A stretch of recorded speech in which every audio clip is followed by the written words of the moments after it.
Irmãos, hoje nós vamos estudar o Salmo 76. Salmo 76, ao mestre de canto com instrumentos de cordas, Salmo de Asaf, é um cântico.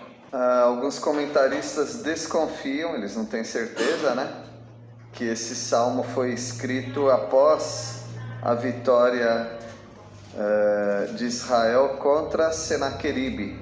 De modo miraculoso, Deus acabou com... Eu vou chutar um número aqui, que eu estou achando que é esse, mas eu não tenho certeza. 185 mil, não sei porque está esse número na minha cabeça. Alguém sabe? É isso? 185 mil. Os números que ficam, né? Igual o número de telefone antigamente ficava na cabeça. O Joãozinho sabia um monte, né, Joãozinho? E agora, se bobear, a gente não sabe nem o número do nosso celular, né? Que a gente não liga para nós mesmos. E quando Senaqueribe rodeou as muralhas de Jerusalém, ele fez provocações bem vulgares, né? E o povo de Israel ficou com muito... O povo de Judá, né? Ficou com muito medo. Mas quando eles falaram com o rei Ezequias, ele lançou diante do Senhor aquelas acusações e o Senhor respondeu de modo maravilhoso. Matou gente ali mesmo e depois matou o próprio rei. Os filhos mataram o rei, inclusive, enquanto ele estava adorando alguma divindade lá. Então nós não sabemos se realmente é esse o contexto, mas muitos comentaristas acham que é desse contexto que vem esse salmo. Asaf escreve esse cântico. As pessoas diante de Deus. Como são as pessoas diante de Deus? O dirigente disse que, leu, que no Pai das Luzes não há nenhuma sombra, nenhuma variação, nenhuma sombra de variação. As pessoas mudam muito de opinião, mudam de plano, mas Deus nunca muda. Como são as pessoas diante de Deus? O Deus imutável, como nós vimos. E eu quero citar 3 aqui: os valentes, os humildes e os orgulhosos. Os valentes caem, os humildes são salvos e os orgulhosos são quebrantados. Assim como Deus não muda, essa maneira de Deus lidar com esses assuntos não tem mudado nas Escrituras. Os valentes caindo, os humildes sendo salvos e os orgulhosos sendo quebrantados. Vamos ver então o Salmo 76 nessa perspectiva. Então os valentes caem. Nenhum valente é tão grande quanto Deus. Versículo 1, alguém pode ler? Conhecido é Deus em Judá, grande é o seu nome em Israel. Nós vamos ver que ele vai falar de valente. Nenhum valente é tão grande quanto Deus, porque Deus é conhecido e grande é o nome de Deus em Israel. Versículo 2: nenhum valente fincou a sua tenda permanentemente. Os valentes fincam sua tenda, eles conquistam, mas não permanentemente. Versículo 2: em Salém está o seu tabernáculo, e em Sião a sua morada. Salém é o antigo nome de Jerusalém. E aqui o salmista está fazendo uma homenagem, uma recordação de Jerusalém com o nome antigo. Melquisedeque veio dali, ele era rei de Salém. E Salém, em Jerusalém, está o tabernáculo. Deus fincou um tabernáculo ali. Nós pensávamos, lendo a Bíblia, que seria permanente, mas não foi. Foi destruído, foi reconstruído e foi destruído novamente. E um dia Deus vai fincar ali o seu tabernáculo por 1000 anos. Mas também vai sumir. Mas vai chegar um momento que não vai ter tabernáculo, não vai ter templo, mas Deus vai montar o tabernáculo, que é Ele mesmo, aqui na terra. Então nenhum valente consegue manter a sua tenda, o seu tabernáculo para sempre, mas Deus sim. Nenhum valente é glorioso eternamente. Versículo 4. Versículo 3, né? Esse aqui muda um pouquinho. Nenhum valente despedaçou o inimigo totalmente. Versículo 3. Ali despedaçou ele o seu ângulo, o arco, o escudo, a espada e a batalha. Nenhum valente conseguiu despedaçar um inimigo completamente. Sempre tem um restolho, sempre tem numa batalha alguém que consegue fugir, sempre tem. Nenhum exército conseguiu exterminar completamente. Até a palavra de Deus. A palavra de Deus não está mentindo, tá bom? Mas a palavra de Deus diz que acabaria com o Edom, os edomitas. E a Babilônia parecia que acabou mesmo com os edomitas. Mas quem que aparece lá na época de Jesus? Herodes. Herodes era um idumeu que era de Edom, então sobrou alguém. Algumas famílias sempre sobram nessas matanças. O único que consegue despedaçar completamente é o nosso Deus. Aqui tem algo interessante no versículo 3, quando fala, despedaçou ele os relâmpagos do arco. É uma forma de dizer as flechas. As flechas eram conhecidas como relâmpagos. Inclusive a palavra para flecha é quase igual, no original, é quase igual relâmpago. Então quando a gente vê os raios no céu, eles são uma forma de flecha, né? Como se fosse uma flecha. Então por isso essa semelhança. No versículo 4, nenhum valente é glorioso eternamente. Tu és justo e mais glorioso do que os montes eternos. Só Deus é glorioso como os montes eternos. Alguns montes são conhecidos como montes eternos, porque a impressão que dá é que eles nunca vão acabar. Vocês poderiam citar alguns deles? Fala um monte que você já ouviu falar, uma montanha muito conhecida. Everest é o primeiro que vem e é o mais alto de todos, né? O Everest inclusive não diminui. Tem época que ele é um pouco mais alto, um pouco mais baixo, por causa da neve. Qual outro? Lembram de algum outro? Fuji. E Kilimanjaro também. Então tem alguns montes que eles são tão antigos, tão falados, que a gente pensa, eles são montes eternos. Um monte para nós que é bem conhecido é o Ararat. Foi onde a arca pousou. Está lá na Turquia até agora. Mas só Deus é ilustre e mais glorioso do que os montes eternos. O nosso Deus permanece para sempre. Alguns montes eles vão desaparecer. Alguns montes vão...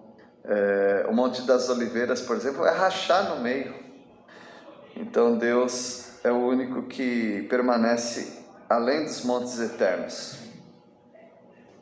Versículo 5, nenhum valente pode confiar sempre em sua própria força. Por um tempo ele confia, mas em algum tempo ele não pode mais confiar na própria força. Versículo 5. Despojados todos de ânimo forte, jazem a dormir o seu sono.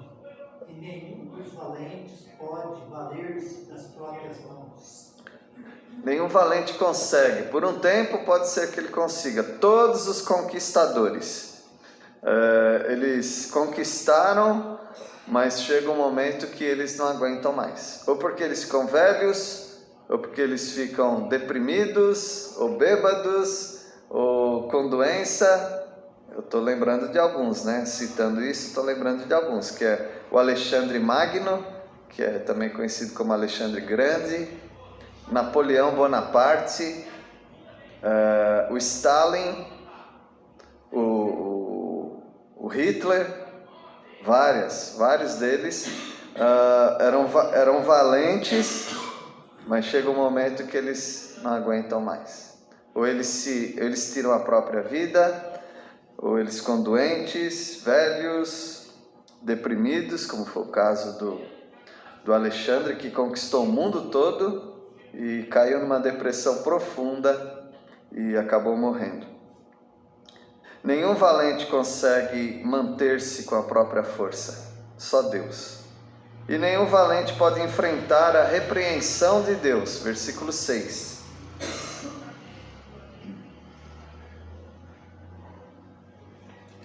A tua repreensão, ó Deus de Jacó, carros e cavalos são lançados num sono profundo. É um acraseado aí, né? A sua repreensão, ou ante a tua repreensão, ou seja, diante de Deus ninguém fica. Voltando para a minha infância, na escola, foi a primeira vez que eu vi uma expulsão na escola. Tinha um menino que era, como se dizia, atormentado, e atormentava todos os professores. E ele não tinha medo de nada, e todo mundo tinha medo dele, inclusive as professoras. Mas chegou o momento que, diante da repreensão de um conselho lá da escola, diretor, supervisor, eu não sei mais quem que eles envolveram, eles expulsaram o menino. Então não tem como, diante da repreensão, alguém suportar. E a gente já tem visto no decorrer dos anos, em igrejas, seminários, instituições, né, religiosas, pessoas que eram arrogantes, mas diante de uma disciplina a pessoa não suportou. E eu estou falando só de disciplina de homens, de escola, mas aqui está falando: ante a tua repreensão, ó Deus de Jacó, paralisaram carros e cavalos. Senaqueribe, vocês lembram as palavras que Senaqueribe falou? Eu não vou repetir aqui porque elas são realmente vulgares, mas alguém lembra das palavras que ele falou? Na verdade era o comandante dele. Vocês lembram o nome do comandante dele? Rabsaqué. Falou umas palavras bem feias, tipo palavrão mesmo. E o que aconteceu com eles? Morreram. Ante a repreensão do Senhor, ninguém fica de pé. Paralisaram os carros deles, os cavalos, e eles morreram de um modo que, quem sabe no céu nós vamos saber. Morreram do quê? Foi uma praga. Deus matou todos eles, sem força nenhuma do exército. Nenhum valente aguenta a repreensão de Deus. Então são pessoas diante de Deus, valentes. Agora os humildes. Versículo 7, os humildes, eles fazem diferente. Eles não tentam subsistir diante de Deus. São mais espertos, né? Os humildes. Versículo 7. Tu és terrível. Se tiraras, quem pode subsistir à tua vista? Se Deus ficar bravo, quem consegue subsistir? Quem consegue ficar em pé diante de Deus?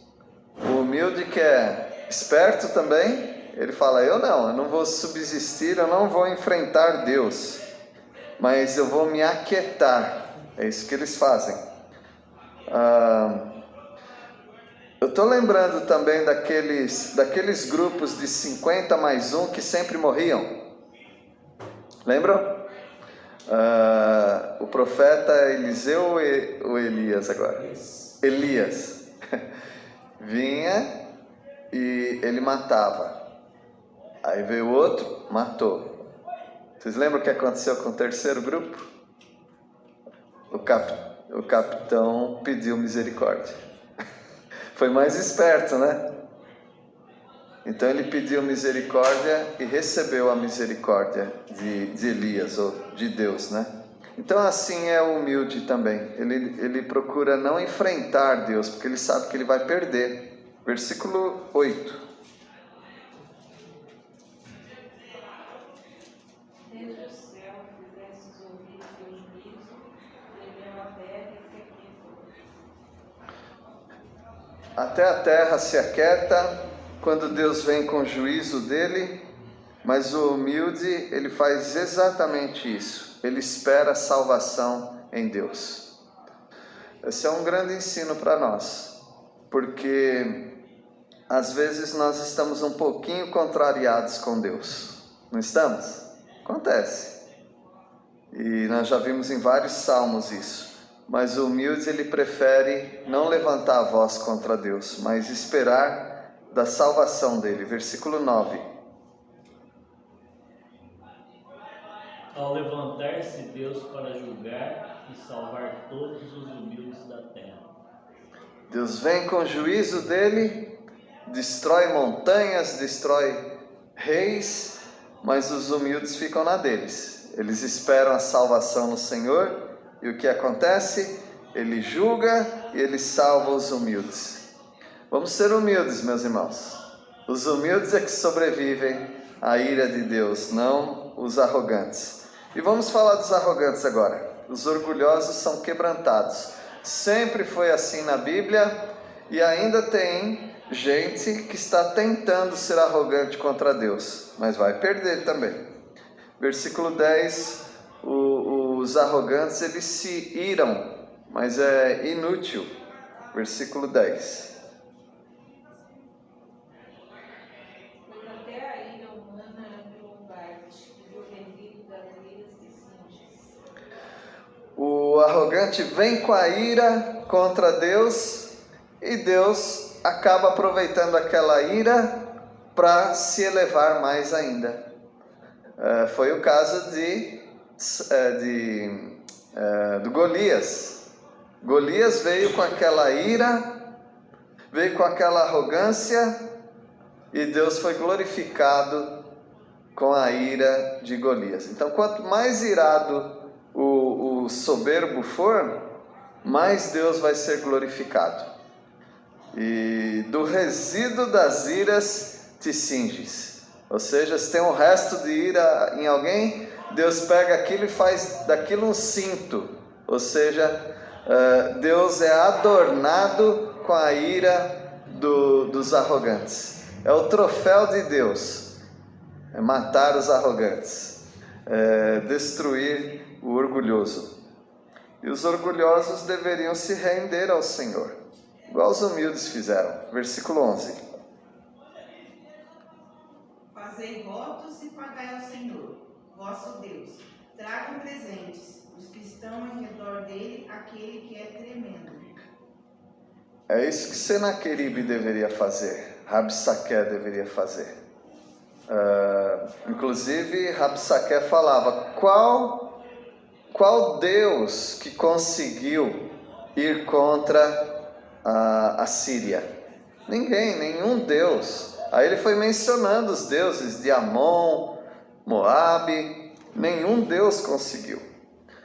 Mas ele deveria se render ao Senhor. Fazei votos e pagai-os ao Senhor. Tragam presentes todos. A rainha de Sabá, ela fez isso. Ela levou presente, para Deus, para Salomão, e ficou bem impressionada com o que Deus fazia naquela nação. E a gente encerra com o versículo 12. Os orgulhosos serão quebrantados. Foi lido hoje Tiago, né? Vamos tentar achar aquele versículo em Tiago onde fala dos humildes sendo elevados e os orgulhosos sendo abatidos, né? Tiago, não me lembro o versículo, alguém pode achar? Isso aqui é bem conhecido, né?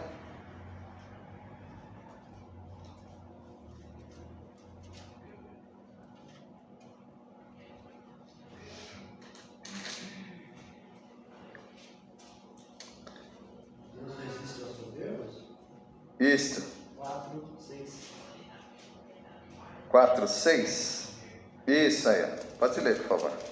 Antes ele dá maior graça, pelo que diz: Deus resiste aos soberbos, mas dá graça aos humildes. Sempre foi assim.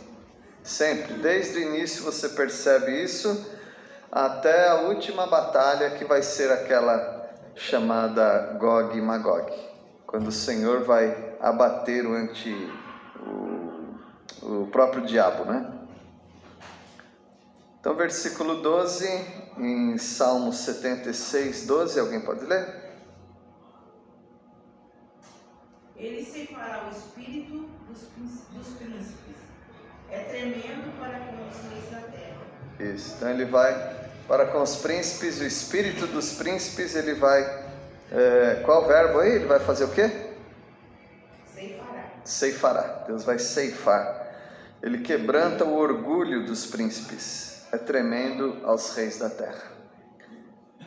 Meus irmãos, todos nós estamos diante de Deus. Nós estamos diante de Deus como valentes? Nós estamos diante de Deus como humildes? Ou nós estamos diante de Deus como orgulhosos? Deus abençoe os irmãos. Vamos orar. Senhor, nós estamos diante do Senhor. Nós queremos estar diante de Ti com humildade, porque sabemos que é do Senhor que vem a graça. Mas para os orgulhosos, eles serão quebrantados. Rogamos a Deus as Tuas bênçãos para o Teu povo. Obrigado por essa reunião de oração. Humildemente nós levamos os nossos pedidos ao Senhor, na esperança e na certeza também que o Senhor responderá segundo a Tua vontade.